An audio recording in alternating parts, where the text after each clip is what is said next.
Good morning, everyone.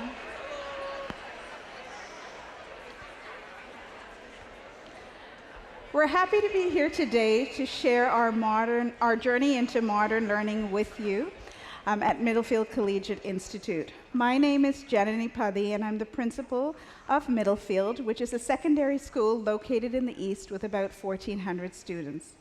And our work is really a collective journey with staff, students, and our admin team, which includes George Sigaritas, who's here today, and the friendly faces that are on stage with me. Good morning. My name is Kirsty Irvine, former vice principal at Middlefield Collegiate and current vice principal at Keswick High School. Good morning. My name is Tanya Lynn Paul, and I'm currently a vice principal at Middlefield Collegiate Institute. So our quest into modern learning and trying to figure out what it would look like at Middlefield was to access different types of voices. We wanted to see what staff had to offer, what students had to offer, in a quest to reimagine what different teaching and learning spaces would look like. Because we really wanted to truly figure out what would deep learning look like here and sound like at Middlefield Collegiate Institute. And so we really capitalized on three major factors.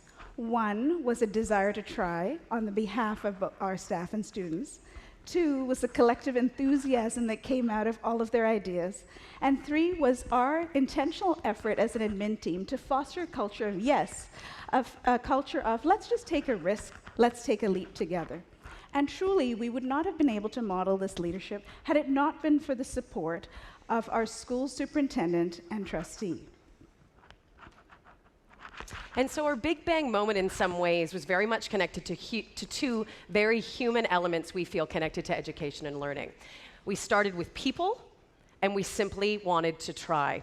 So as a new admin team together, we wanted to embrace the magic if. What if we challenged people to see the building and the school community in a different way? What if we challenged people to think about what it felt like to be in our building? What if we challenged people to do things just a little bit differently? And then what would it look like if we supported each other in doing just that? And so we turned to the most important people in the building. We turned to our students.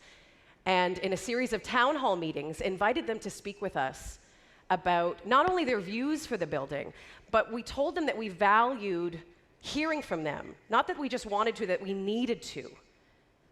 We wanted to know how they could feel more included in our building. We wanted to know what we needed to do as the admin team and the teachers in the building to create the conditions for them to really, really improve from an achievement and well-being point of view. And so we had a number of presumptive responses. We thought we knew where they were going to go. We wanted practical applications. We could go back to staff and say, hey, they want the following in the classroom. But instead what we found is that they really wanted to talk to us about public spaces, about community spaces. They talked about hallways and locker banks and the cafeteria and the lobby and our rotunda. And what we came to learn is that inclusion looks and feels very different than the way sometimes the adults in the building think it does. That students didn't want to be all the time in a cafeteria because we told them to eat there or because they could all fit in there. That instead they were carving out these small, intimate, more inclusive spaces in stairwells, in libraries, by their lockers, and that's where they were eating, and that's where they were feeling at home. So instead, we had to realize we can't think about these spaces about supervision or monitoring in terms of the building. We needed to figure out how to include the spaces they were telling us were the most important to them, that had value for them. And so then we took that knowledge and we turned again to people. And we decided, how will we bring this information to teachers and really start to action the work? So while this was going on, there were some of us in the system that had an opportunity to learn from another district. And there were some of us that had an opportunity to visit Finland, and it was a team of teachers, administrators, superintendents, and trustees. And we were fortunate in the East that we had our trustee and area superintendent join us and be part of this journey. And what we really took from our colleagues in Finland was their whole focus on the whole child and student well-being. And it was a really incredible experience as we walked through the hallways, because we saw that there was an extension of home in the classrooms and hallways in Finland. And we thought this really resonated with what we valued at Middlefield. We also saw different types of flexible learning structures within in the classroom setup in Finland. And so we thought, how might we do this at Middlefield as well? And so what this did, it led to going back to our staff. We had already heard from our students, and we thought, how might we share some of this work that's going on in a different part of the world at Middlefield? And so what we did is we ran a Genius Hour with our staff. And the question that we posed was, what can we do to promote creative, innovative, and inclusive spaces to support student achievement and well-being? So what came out of this was so many different ideas that really capitalized on what came out of the town halls and the Genius Hour. Our rotunda was, at one point, a bare space, and students used to stand on the perimeter. And staff and students told us that it was intimidating to walk through the rotunda because they could have all eyes on them. And so what we decided to do with staff and student input was to break up that space, to put tables and furniture, so it no longer was a space where everyone stood on the outside, but folks were able to participate and be part of that space. So this is one example of, we just put high-top tables, and we thought it might just be for students to hang out and socialize. What ended up happening, as you can see behind us, is that students were there to study independently or work collaboratively. We also just decided to put some comfy furniture, and there we found, again, students either were collaborating, teachers came out to mark, or you had students working independently. And this bare space suddenly became this living space, and it was really, again, an extension of home. At the same time, we had our balconies, and we were working on those. And our head of phys ed said it would be a great idea to try and put bikes in the school, in public spaces like the rotunda, because Spark research indicated that exercise had an impact on brain research. Our balcony spaces changed from these empty places where students just sat on the floor and did work, where we built on the ideas from Finland and created these comfy, cozy spaces. And so we found that students just naturally went there to do some work. So if you weren't a student who wanted to hang out in the cafeteria and you needed a place to be, here were some comfortable places. And we thought this really contributed to our sort of value system at Middlefield, which was to be warm, inviting, and inclusive. At the same time, while we were sort of building on these ideas that staff had given us, staff were now running with their own ideas. And so our student success teacher came to us and said, could we build a room for student success where students who were trying to work on credit recovery or had to catch up on extra homework, or for restorative conversations that had to happen after a discipline situation, how would we make that space more inviting? And so this is an example of what she did with the room. Our ESL teacher decided, you know what, lots of our students are coming in from different places. We have lots of international students. How could we create a comfy, cozy space to make this place more inviting? And so teachers started giving us ideas. They talked to us about flexible seating. How might we use students with extra energy be able to focus? And so we had pedal desks. Another teacher talked to us about flexible seating in terms of using stability balls instead of regular chairs.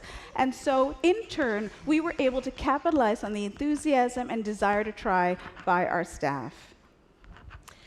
And because we were engaging because we were building momentum in the building with all of these things happening at once, we decided to approach our professional learning in a very different way, in a way that was much more dynamic and in a way that was really self-directed. Because we all know, and I know you know in this room, that effective professional development and teacher development only happens when self-determination is involved and at the heart of the process. That professionals must be able to choose what they learn and how they learn it. And so we engaged our teachers in 3 think tanks, in modern learning, mental health, and math. And we asked them to choose based on their own professional learning needs and in collaboration with student learning needs within their courses. And so they chose to work on these teams that were by nature cross-departmental, so we got our teachers in secondary school out of their silos, and we rooted them in the school climate data. And we said, let's focus specifically in the area of the data connected, let's say, to mental health. What are we specifically going to do about those numbers? What can we action? And so we found that our teachers really came together in a 70-20-10 model and really took that work and made it come alive. And we saw some really, really great work go forward in especially in around layering the work. So I share this graphic with you because we all know that change can be scary. When we want to be able to let people know that we don't throw out work that was effective and we don't throw out work that was valuable. Instead, we make explicit connections into how that work has been layered. And so we shared with staff that our previous work on critical thinking, on character, on inclusion, are all foundational and explicitly connected to the work. And that was essential in going forward. And so what we found is that our staff connected to the work and went into a variety of different areas with two very particular initiatives coming out of the school. Wellness, particularly the area of mental health and wellness, using school climate data really drove a campaign to approach student anxiety and stress in the building based on our numbers from our climate data. And so we did two school-wide initiatives, one called Middlefield's Mindful Monday Moment, when every single Monday morning on the PA system after O Canada, the building was led in an exercise, in an activity, and the whole building would do it together, 1,400 people plus staff, focused on breathing, on being present, on self-reflection, scaffolding them into what mindfulness could be. And then also on Fridays, we did a Physical Friday activity with the staff who worked in the mental health think tank and the physical education staff, leading an activity again on the PA where the whole building was moving at once, getting our minds and our bodies moving together. Now, yes, these activities were about mindfulness and they were about wellness, but really at their heart, they were shared experiences. And so in the end, they were about community building, and at the end, they were about inclusion. So along with our big if questions, we asked, we asked our staff, have you ever? And this was a series of questions that really looked at imagining doing things a little bit different, innovatively. And we went to them and we said, have you ever? And we invited them to join us. And what we did is we invited them to come share their ideas with us. And having modeled the idea of risk-taking and trying new things and being a culture of yes, we can, we'll try, teachers came on board. And they thought, what would happen if we reimagined a classroom space? What could that look like? And we had some teachers who said, well, let's design this. We connected with people across the world. We looked through Twitter. We did some Google Hangouts with people who have similar spaces in other places.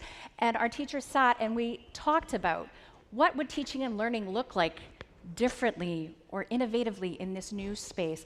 And what things you like, what things don't you like, what things would you change, what things do we need to consider as we move forward planning a space like this at MCI. And so a group of teachers got together. This was a schematic that after doing some of this learning, that the teachers came up with. We then went to our whole staff.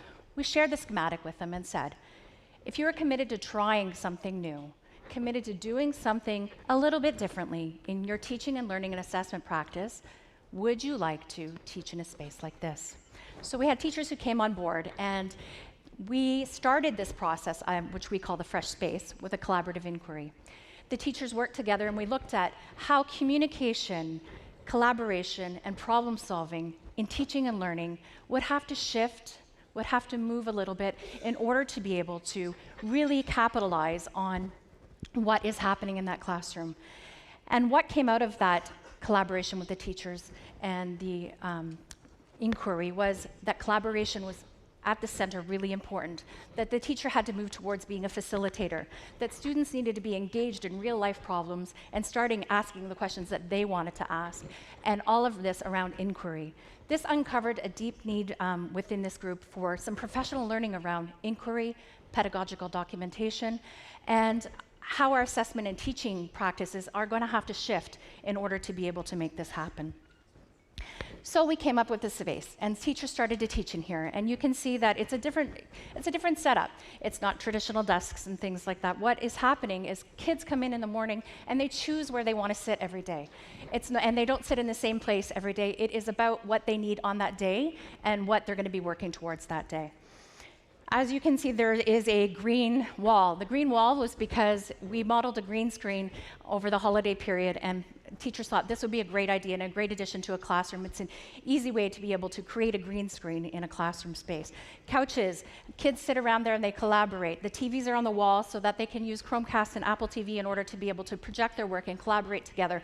They don't have to be one-on-one technology. What the really neat thing is that it is not only about, it's about the collaboration, it's about the learning enhanced by the technology. So we do have some technology, but it's not about the technology. And the desks, these are whiteboard desks, and we have a big whiteboard wall. I also believe we have and basically, this is making visible learning. So every single day, the kids come in, they rip apart, they tear apart their ideas on the desks, they use the technology in the classroom to capture them, and away they go. Really, what's really neat about this journey is that teachers shared their learning with each other through carousels. And once they shared their learning with what was happening in that classroom, people got really excited. They wanted to also jump on board and try. And we're seeing shifts in this year's, over our 3-year plan, in how professional learning is moving. We're all, as a whole staff, looking at inquiry and how we are going to be moving forward with our spaces in our school. So our journey to date has just simply been about trying small ideas by accessing student voice, by speaking to staff, in an effort to just reimagine what our teaching and learning experiences might look like, all in an effort to figure out what deep learning may be like at Middlefield Collegiate Institute. And we'd like to leave you with the voices of the folks that we left today at Middlefield. So please just take a look at this video.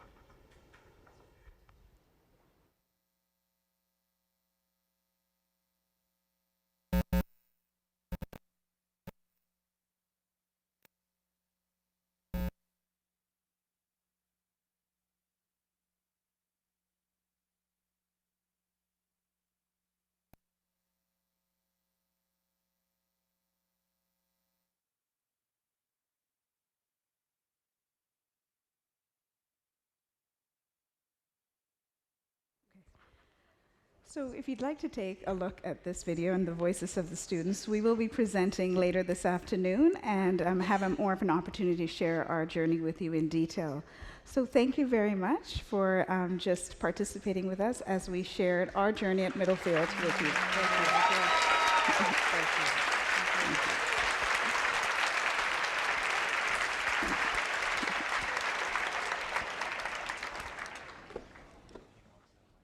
It's okay if you don't. It's okay if you don't. Yeah.